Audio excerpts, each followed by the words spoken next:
My name is Vinuta Malya. I work as a publishing and editorial consultant based in Bangalore, India. Part of my work is to also cover the Indian industry, and in that respect, I write for Publishing Perspectives and a few other journals. So, a bit of a comprehensive overview of Indian publishing industry is something that I'd like to talk about. Well, tell us a little bit about the perception of the Indian market and the reality of the Indian market. To some extent, I think the perception that exists about India is correct in the sense that India is a very chaotic and it's an extremely segmented market. There is no uniformity in Indian market simply because there is a lot of diversity in India when it comes to language, geographical spread of books, as well as infrastructure that distributes books across the country. Because of this, Indian publishing industry faces a lot of challenges, and as a result, it is very difficult for someone from outside to really get a grip on what happens in Indian book market. So I think that is one of the fundamental things that we have to change because there is no study that captures the numbers. We now know that Nielsen is launching their India book market report tomorrow, and we should wait to see what that reveals. But to comprehensively study the Indian book market would take a long time because There's a diversity of languages, among other things, which is a big factor. exactly there are 24 official languages, Okay. and by official we mean government-supported languages. But there are hundreds of mother tongues in which books still get produced.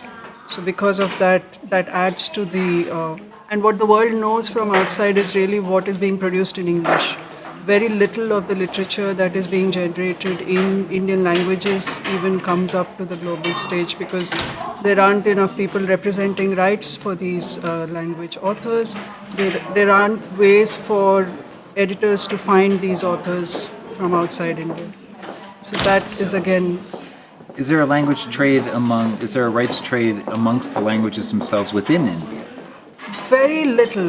There is very, very little, and there would typically be the award winning writers that come to note, and therefore other publishers find out who they are, or there's a word of mouth kind of a system, where authors recommend other authors to their publishers. But it's extremely informal and not organized. So it isn't as vibrant as it should be. Okay. That's an opportunity in of itself Absolutely, to yeah. help facilitate this trade. One of the big global perceptions of the talk about India is that after China, and a lot of this is based on demographics, the size of the population, that it represents an opportunity for foreign publishers to work and invest and or partner, because you cannot have outright ownership, I believe, as a foreign entity within India. Is that correct? No, that changed. That law existed, but that has changed. So now there is 100% foreign direct investment. Does that change the investment outlook for publishing? It does, and which is why most big brands now have Indian subsidiary companies, 100% owned. So they have come in, but I think everyone faces the challenge of a poor distribution infrastructure which becomes the bottleneck for many publishers. Okay. So from that, yeah.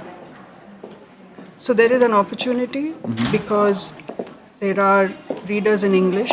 Okay. So, and it's a growing readership because as our literacy rates are growing, we are now, I think, over 75% literate as a country. The aspiration to read and learn in English is much higher because it opens up global opportunities. And because of our colonial heritage, we are an English education is pretty prevalent in India. So there's a ready readership in English. There are people who can editorial work, everything can take place in India. So there are many opportunities. Is there a particular story from the past year that interests you as an observer of the Indian publishing market that you'd like to highlight as a good example of what is happening in India, either in the innovation side or on the publishing side or even on the content side? I think one of the things that I'm seeing settle just now is that there's no longer this great debate about digital versus print in India. Okay. And India is still and will continue to be a print strong market for various reasons. There's a very big printing industry in India. There is a very big printing industry which supports the book publishing industry.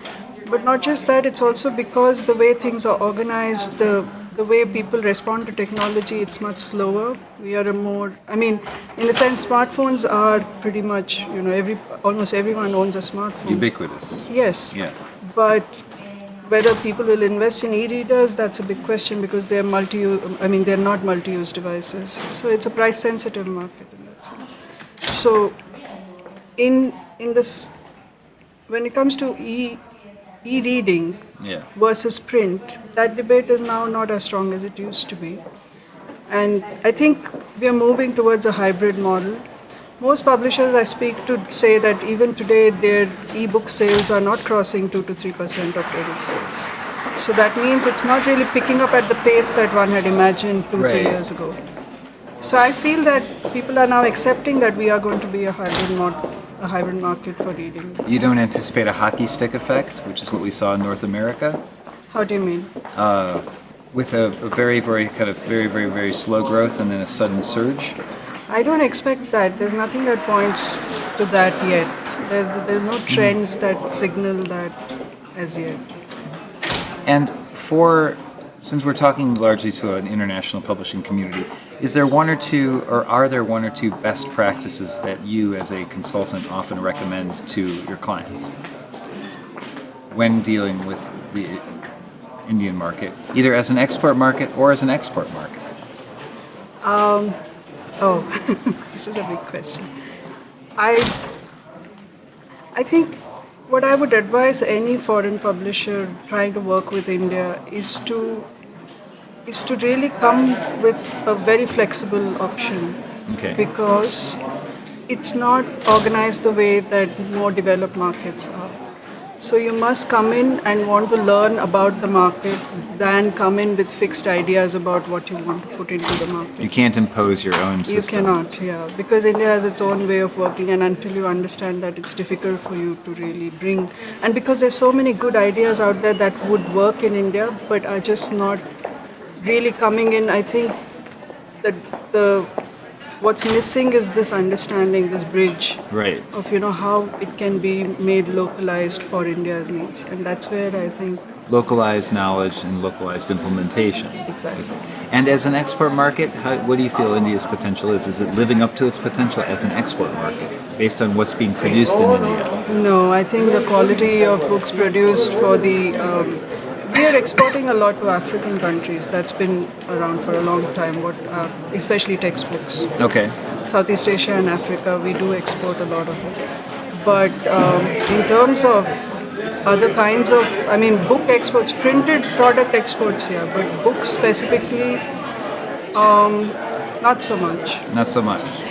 So there's more I think room we to be need done. Yes, I think there has to be a more understanding of better quality consciousness in India with what we produce for. If we want to become an export market, that's something we have to. And if we want to export books, we have to think about this much carefully. Gotcha. If somebody wanted to get in touch with you and learn more about you, what the kind of work that you do, how do they find you online? They just have to Google me. Google you. And how do you do that? How do I do that? How do you spell it? Oh, Vinuta Malya. Vinuthaman? Excellent work. Thank you very much for your time, Vinutha. It's been very helpful.